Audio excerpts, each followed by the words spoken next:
Attention, go! In the Britannia Challenge Cup, Kingston Rowing Club versus the Tideway Scullers School.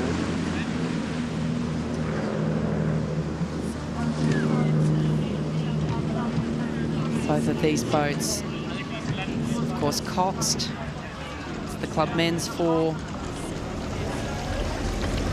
Closest to us on screen there, the Tideway Scullers School.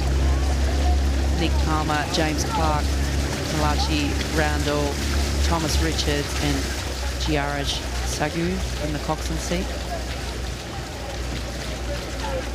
And we saw that Kingston crew really blast out at the start there. High stroke rate, moving really quickly, just keeping their hands winding.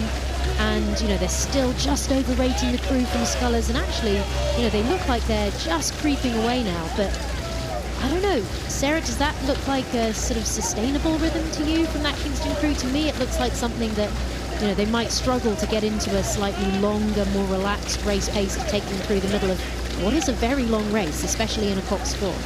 Yeah, look, for me, the Tideway Scullers School at the moment, they are sitting about a length down, but they're really getting their blades in nice and sharply through the front, which is quite important, I think, from an energy and efficiency perspective, particularly in these hard headwind conditions, whereas the crew leading at the top of the screen is Kingston Rowing Club, and they're looking quite choppy through the catch, really, you know, I guess getting a bit of air under their blades and chopping them down into the water, and that becomes really expensive. And you called it, Zoe. I see it now. Because we can see now that the Tideway Scullers School is moving through Kingston. They still look like the slightly more relaxed crew, like you said, you know, their blade work's a little bit sharper. That Kingston crew has been scrappy, and so I mean that in the positive way. You know, they have gone out there and they have taken this race by the scruff of its neck, but Scullers just look a little bit more composed, a little bit more languid with their style, and that looks now that it's just starting to carry them through and into a lead that's just eking out a little bit now as they come down towards the enclosures. It's really impressive, I think, with these crews. It's so hard when you have a match racing situation, so crew on crew, to have the confidence to let a crew rush out on you, because that can really knock a crew around in terms of their composure. But to just stick to your guns, stick to your plan, stay calm, and really just do the work through the middle section of the race.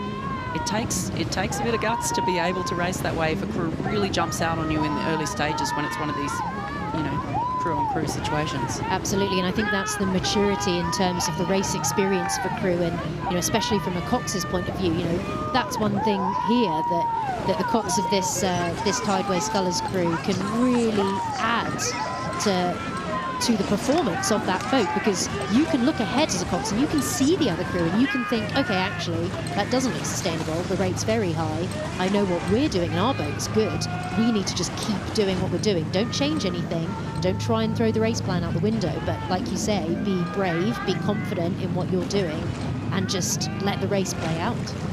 And Zoe, if you're the coxswain in the Tideway Scullers School crew now, they have a reasonably comfortable lead over Kingston, but the coxswain, of course, can't see what's happening behind them because they're facing forward and down and tucked in the back of the boat there.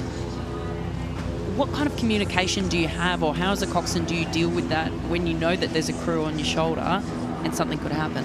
You've got to have a really strong relationship with your bow person, and you have to have a clear method of communication set up, and that has to be something you've practiced. That's not something that's going to suddenly happen, you know, on day one of Henley Regatta.